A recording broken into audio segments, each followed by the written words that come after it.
অনুরাগ, যা হবার হয়ে গেছে, আর এটা নিয়ে ভেবো না, ছেড়ে দাও।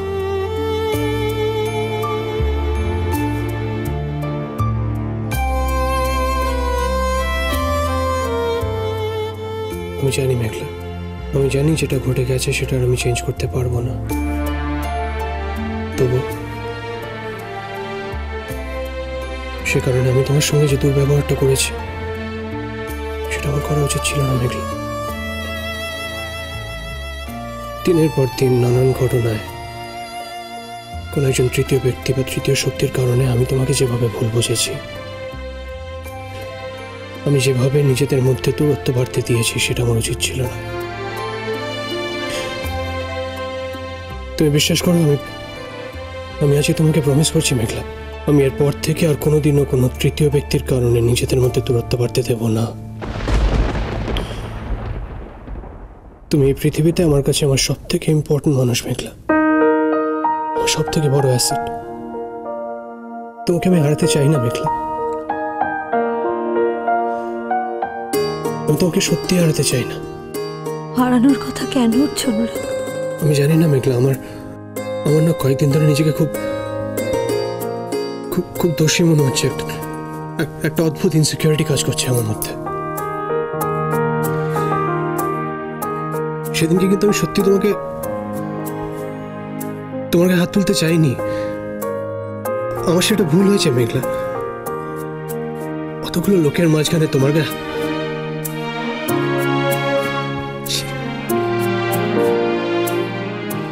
তুমি বিশ্বাস করো মেঘলা, আমার পড়াশোনা, আমার আপব্রিঙ্গিং, আমার ফ্যামিলি আমাকে কিন্তু এরকম কিছু করার পারমিশন দেয় না। আমার ওটা করা উচিত হয়নি মেঘলা। আঙ্কেল ঠিক করেছিলেন, আঙ্কেলের তিরস্কার সত্যি আমার প্রাপ্য ছিল। কিন্তু মেঘলা, আজ আমি তোমাকে প্রমিস করছি, আমি আর কখনো তোমাকে ভুল বুঝবো না, কখনো না। I promise.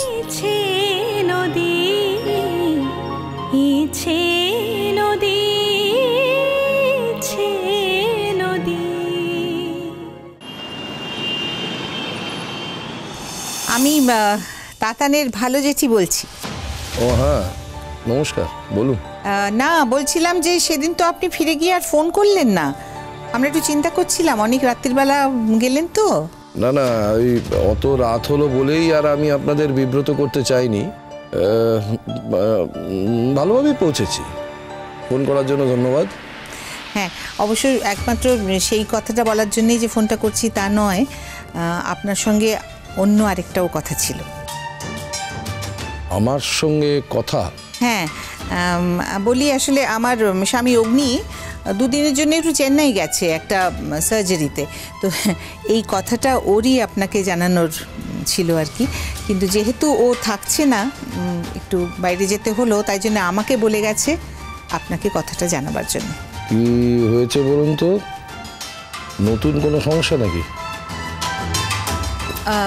না না, ওই যে ওই দিন লিকুইডটা টেস্ট করতে গিয়েছিল না, সেটা রেজাল্টটা এসেছে। হ্যাঁ হ্যাঁ, কি কি কি রেজাল্ট এসেছে বলুন তো? আর বলবেন না, সে তো আরেক মারাত্মক ব্যাপার, ওর মধ্যে তো ড্রাগ পাওয়া গিয়েছে। হোয়াট? হ্যাঁ, সেই কথাটা বলার জন্যই তো আপনাকে ফোনটা করছি। ড্রাগটা এলো কোথা থেকে? কি নিয়ে কথা বলছে? মনে হচ্ছে মেঘলার শ্বশুরবাড়ির ফোন। আমাকে তো আজকাল আর কোনো কথাই বলে না। ড্রাগের কথাটা উঠছে কোত্থেকে, কি যে হচ্ছে আমি তো কিছুই বুঝতে পারছি না। হ্যাঁ, সেইটাই তো প্রশ্ন। ওই যে ওই দিন এসেছিলেন না আমাদের বন্ধু, ওই বিকাশবাবু আর ওর ছেলে শুভঙ্কর, ওই শুভঙ্করই মেঘলাকে ওই দিন ড্রিঙ্কটা দিয়েছিল। তো ওরা দুজনেই কাল আমাদের বাড়িতে এসেছিলেন।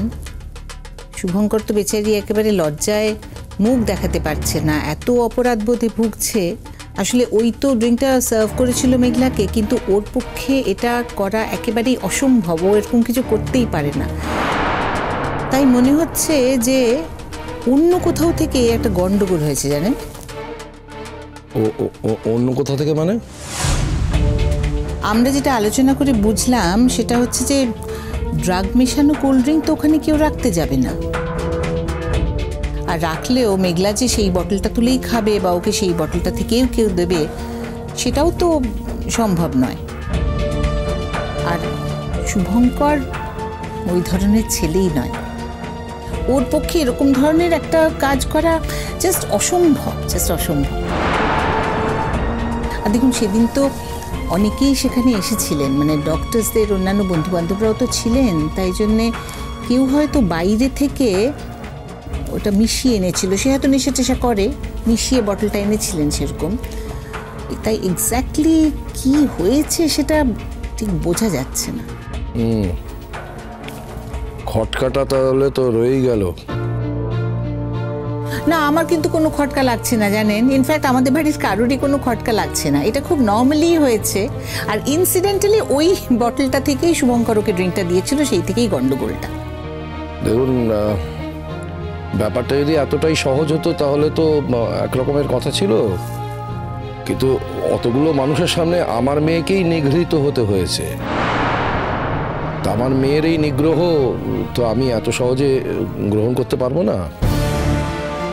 তো এখন তো কিছু করার নেই, ঠিক আছে, দেখা যাক, রেজাল্টটা আসুক তখন বুঝবো। দেখুন, সেই দিন ওই রকম একটা পরিস্থিতিতে তার নিজেকে হয়তো কন্ট্রোল করতে পারেনি। না, আমি বলছি না ও ঠিক করেছে, ও যে কাজটা করেছে সেটা খুবই ভুল, কিন্তু আপনি খুব ভালো করেই জানেন যে এটা ইন্টেনশনালি ও কখনো করবে না, ও সে ধরনের ছেলেই নয়। আপনার থেকে ভালো এটা কে জানে বলুন? ও হ্যাঁ, আরেকটা কথা, আমাদের পিকলুর কিন্তু আরেকটা ভালো সাজেশন ছিল। কি বলুন তো? ওখানে সিসিটিভি ছিল তো, ও বলছিল যে সিসিটিভির ফুটেজটা যদি দেখা যায়। হ্যাঁ, তাহলে তো সমস্ত গোলমাল মিটিয়ে যাবে, বোঝা যাবে কি হচ্ছিল। না, আমার মনে হয় না সব মিটে গেল, অত সহজ নয়।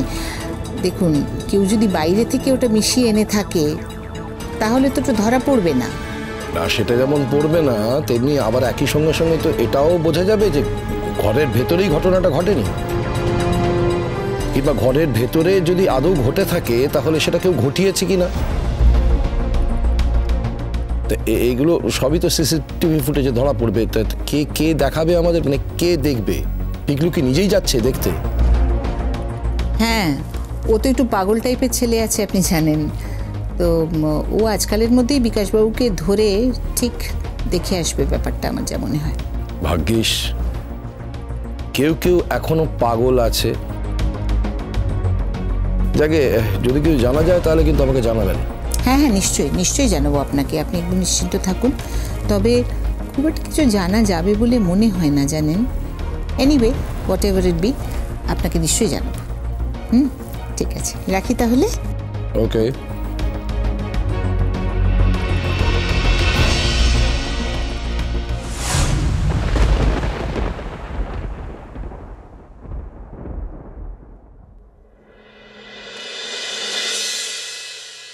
কার কি হয়েছে? কি ব্যাপারে? না, ওই ফোনে তুমি কথা বলছিলে, কে ফোন করেছিল, মানে কার কি হয়েছে? অনুরাগের বাড়ি থেকে ফোন এসেছিল, অনুরাগের জেঠিমা ফোন করেছেন। না, ওই শুনলাম যে কি হয়েছে, ড্রাগ সিসিটিভির ফুটেজ, তাই জিজ্ঞেস করছিলাম কি হয়েছেটা কি। আরে কথার উত্তর দিচ্ছ না কেন? আজকাল একটা কথা তুমি আমার সাথে বলো না, কোনো কথার উত্তর দাও না। পরিষ্কার মুখে তো বলে দিতে পারো যে মহুয়া তোমাকে আর ভালো লাগছে না, তুমি চলে যাও বাড়ি থেকে, তোমার সাথে থাকতে চাই না। বলেছি তো। আমি 100% শিওর, তুমি মিলিয়ে নিও। আচ্ছা, উনি কি বলেছেন আমি এসে বলছি, তার মানে কিছু না কিছু উনি দেখতে পেয়েছেন, নাহলে তো এই কথাটা বলতেন না। নাহলে বলতেন যে কাউকে দেখতে পাইনি ফুটেজে বা এরকম একটা কিছু, তাই না? এই অন্যায়টা কে করেছে এখন আমি সেটাই শুধুমাত্র জানতে চাই পিকলুদা। এখনো বুঝতে পারছিস না? একজন মহিলা।